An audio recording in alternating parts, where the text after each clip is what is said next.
Buenos días, mi nombre es Jaciel Vivas Páez. Soy estudiante de la Universidad de los Andes en la Facultad de Medicina, primer año, junto con mi compañero Brian Villamizar. Le vamos a hablar sobre lo que fue el procedimiento de disección de región plantar. Los materiales para una disección. Para poder entrar al laboratorio debemos tener en cuenta que es obligatorio el uso de la bata, los guantes y el tapabocas. Y para llevar a cabo una disección debemos utilizar cierta cantidad de instrumentos que nos van a permitir realizar gran parte del trabajo. Básicamente se usan estos instrumentos porque nos permitirá acceder con más comodidad a las zonas donde con los dedos tendríamos una mayor dificultad, bien sea por la distancia o porque sean estructuras muy pequeñas. A grandes rasgos podemos clasificar los instrumentos en función del uso que tienen, como la sonda acanalada, que ha sido diseñada para lacerar tejido conjuntivo. Hay una gran variedad de pinzas, entre ellas la pinza de Kosher, que es corta y dentada, cuya punta es muy recta y su importancia deriva para el uso de cortar y detener hemorragias. La pinza de Maggi, que está especializada para trabajar con catéteres. Su característica es que tiene una punta, lo cual representa como un aro dentado. Las pinzas de PIN son utilizadas en procedimientos quirúrgicos para evitar el daño de los tejidos. En las pinzas de Alice es una pinza alargada y de precisión que se emplea en procedimientos ginecológicos para montar dispositivos intrauterinos.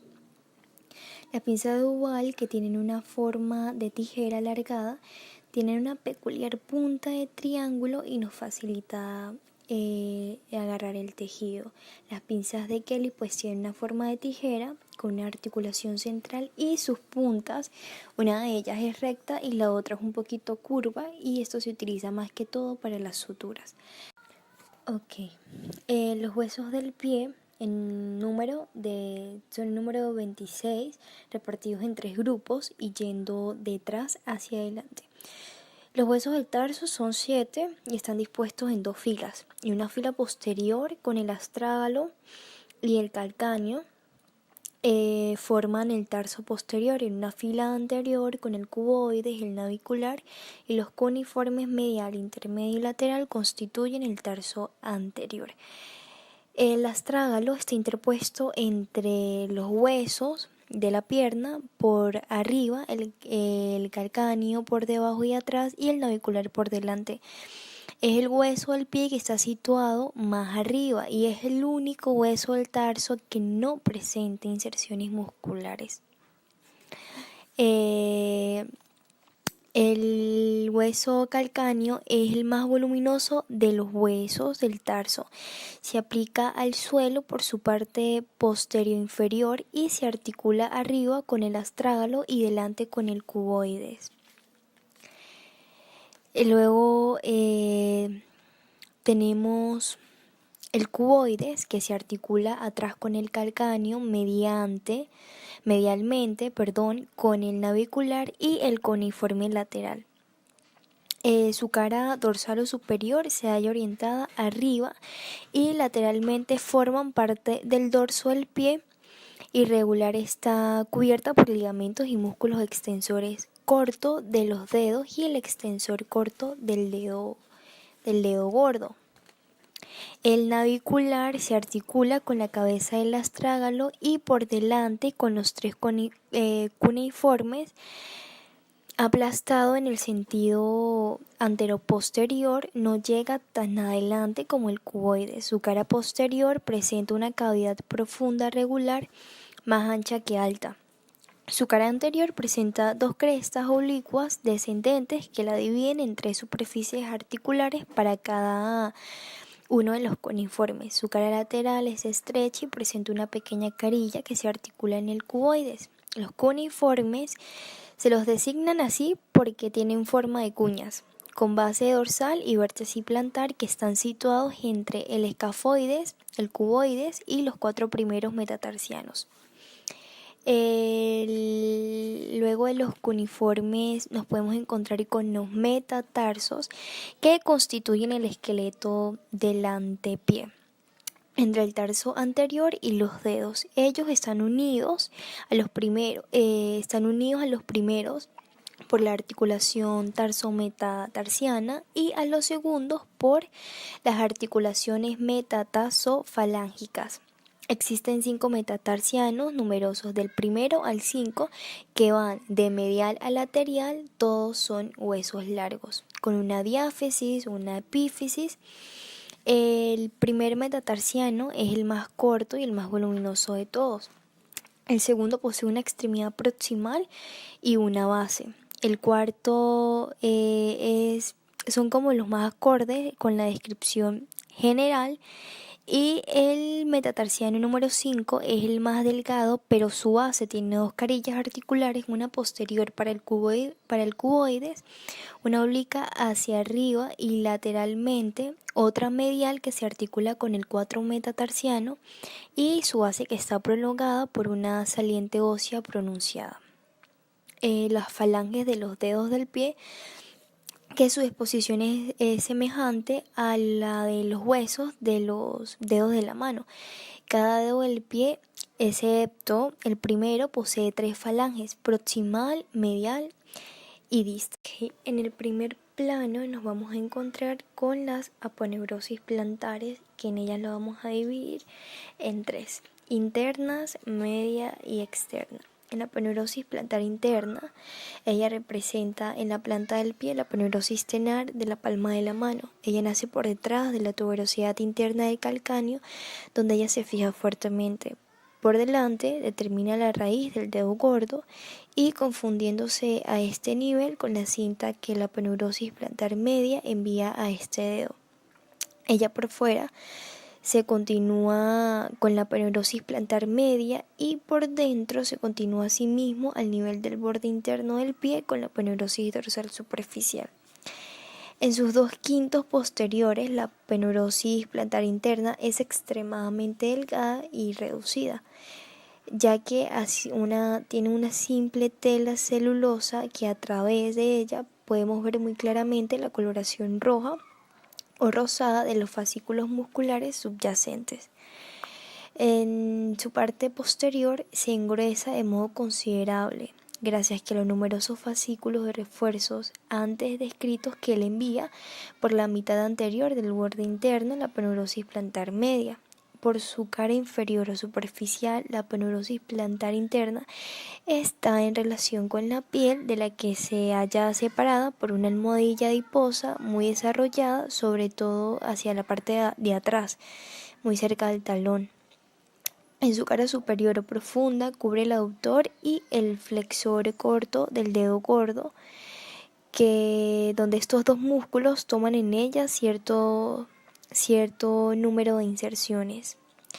En la aponeurosis plantar media está situada entre la aponeurosis plantar externa y la aponeurosis plantar interna. Ella adopta la forma de un largo triángulo cuyo vértice está dirigido hacia atrás y se inserta en el calcáneo, cuya base está en relación con el origen de los dedos. Como ella es una especie de ligamento muy grueso y muy resistente de aspecto nacarado, está tendido entre los 2 extremos opuestos de la región plantar.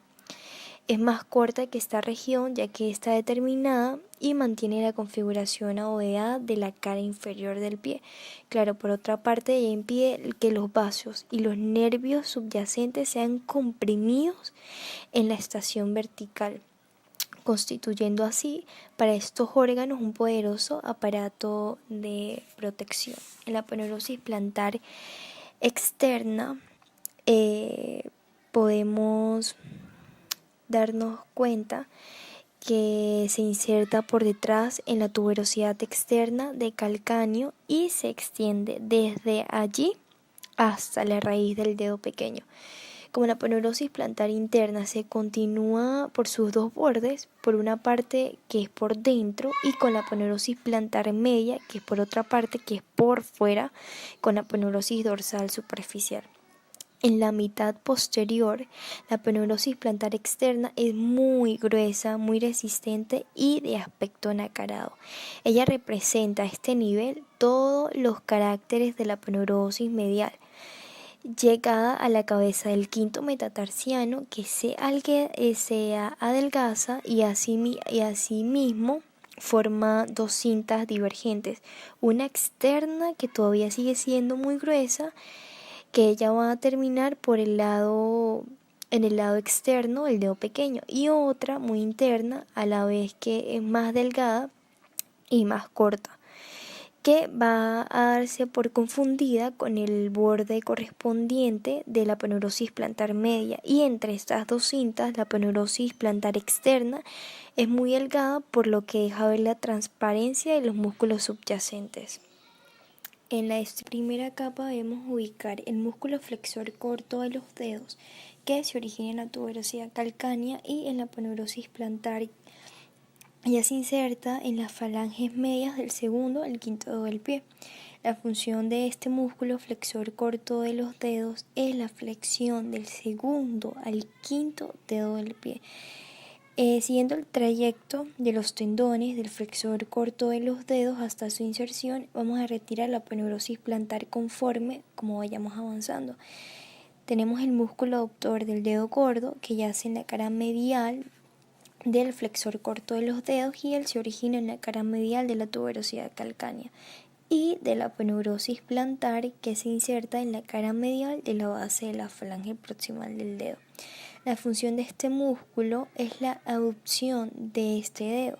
Por medio de la disección, uno sigue el trayecto del tendón hasta su inserción.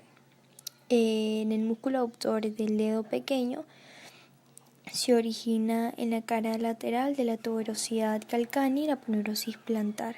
En el tercio distal de esta planta del pie nos vamos a encontrar con los nervios digitales plantares comunes y propios, como lo son las ramas de los nervios plantares medial y lateral. Los nervios digitales plantares comunes y propios que yacen entre los tendones identificados en pasos anteriores. La celda interna consta de dos músculos, que es el aductor del dedo gordo y el flexor corto del dedo gordo. El aductor del dedo gordo está formado por dos porciones. La mayor parte de los anatomistas lo describen como dos músculos distintos. El músculo aductor del dedo gordo es el más superficial y también el más largo en el grupo interno, que él se extiende desde el calcáneo a la primera falange del dedo gordo. Sus inserciones él se inserta por atrás en la tuberosidad posterior interna del calcáneo, en la parte inferior y anterior del ligamento anular interno del tarso, y en la cara profunda de la aponeurosis plantar también se inserta en el tabique fibroso que lo separa hacia afuera del flexor corto común de los dedos. Él está relacionado Su cara superficial está en relación con la aponeurosis y la piel en toda su extensión, y su cara profunda cubre primeramente los tres tendones, los vasos y los nervios que salen del canal del calcáneo interno. Su inervación, él está inervado por un ramo emanado del plantar interno y un ramo del tibial posterior. Este músculo tiene como acción doblar el dedo gordo sobre el metatarso. El flexor corto del dedo gordo está situado por debajo del anterior, pero es mucho más corto que él. Él se inserta por detrás por medio de dos lengüetas tendinosas. Se inserta en la cara inferior del escafoides y del tercer cuneiforme. En el tendón terminal del tibial posterior, en la cual se inserta como en el tubérculo del escafoides. Él está relacionado con el flexor corto. Su cara tiene dos bordes y su cara superficial está en relación con el músculo aductor del dedo gordo, el cual la cubre en gran parte, con el tendón del flexor largo del mismo dedo, que corre por entre sus dos porciones como por un canal, y su cara profunda cubre el primer metatarsiano y el tendón del peroneo lateral largo.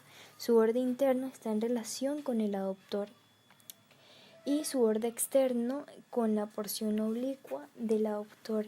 Su inervación, el modo de inervación del flexor corto del dedo gordo es exactamente el del flexor corto del pulgar. Su fascículo interno está inervado por un ramo del nervio plantar interno y su fascículo externo está inervado unas veces como el fascículo precedente por un ramo del plantar interno y otras veces como el aductor por un ramo del plantar externo. Su acción es que el flexor corto dobla directamente el dedo gordo sobre el primer metatarsiano. En la media nos vamos a encontrar con el flexor corto plantar. Este músculo ocupa el primer plano de la región plantar media. Él se inserta por atrás en la tuberosidad interna del calcáneo, en la cara profunda de la aponeurosis plantar, en una extensión de 3 a 4 centímetros. En los tabiques fibrosos que los separan de los músculos vecinos, como lo es el aductor del dedo gordo y el aductor del dedo pequeño. Se relaciona, tiene dos caras, una superficial y otra profunda, y dos bordes, uno interno y otro externo. Su cara superficial está en relación en toda su extensión con la aponeurosis y la piel. Su cara profunda cubre todos los tendones del flexor largo. El accesorio de este músculo, los lumbricales, el nervio y los vasos plantares externos. Su borde interno está en relación con el aductor del dedo gordo y su borde externo con el aductor del dedo pequeño. Este músculo flexor corto plantar está inervado por un ramo emanado del nervio plantar interno y este ramo penetra por su cara profunda en su parte media y cerca de su borde interno. Tiene como acción de el flexor corto plantar dobla la segunda falange de los 4 últimos dedos sobre la primera y está sobre los metatarsianos. El accesorio del flexor largo o el cuadrado carnoso de Sylvius. El accesorio del flexor largo se designa también con el nombre de cuadrado carnosio de Sylvius, que es la cara cuadrata. Él es un músculo aplanado y cuadrilátero situado profundamente en la parte posterior de la región plantar media. Él se inserta. El accesorio se compone de dos fascículos. Se inserta en el fascículo externo tomando origen cerca de la tuberosidad externa y en la cara inferior del calcáneo, a veces en el ligamento calcáneo cuboideo. Desde el punto de vista de sus relaciones, el accesorio presenta una cara superficial y otra profunda. En su cara superficial está en relación con el flexor corto plantar que lo cubre y del cual está separado por el nervio y los vasos plantares externos. Por su cara profunda descansa sobre el calcáneo y sobre el ligamento calcáneo cuboideo inferior. Este músculo accesorio del flexor largo recibe ordinariamente dos filetes, uno del plantar externo para su fascículo externo y otro del plantar interno para su fascículo interno. Como su nombre lo indica, este músculo es un auxiliar del flexor largo y concurre a la flexión de los 4 últimos dedos sobre el metatarso, que además de esta razón corrige como la oblicuidad en el sentido contrario del flexor largo y con el pedio de la cara dorsal del pie, que hace que los movimientos de los dedos se efectúen según el plano anteroposterior.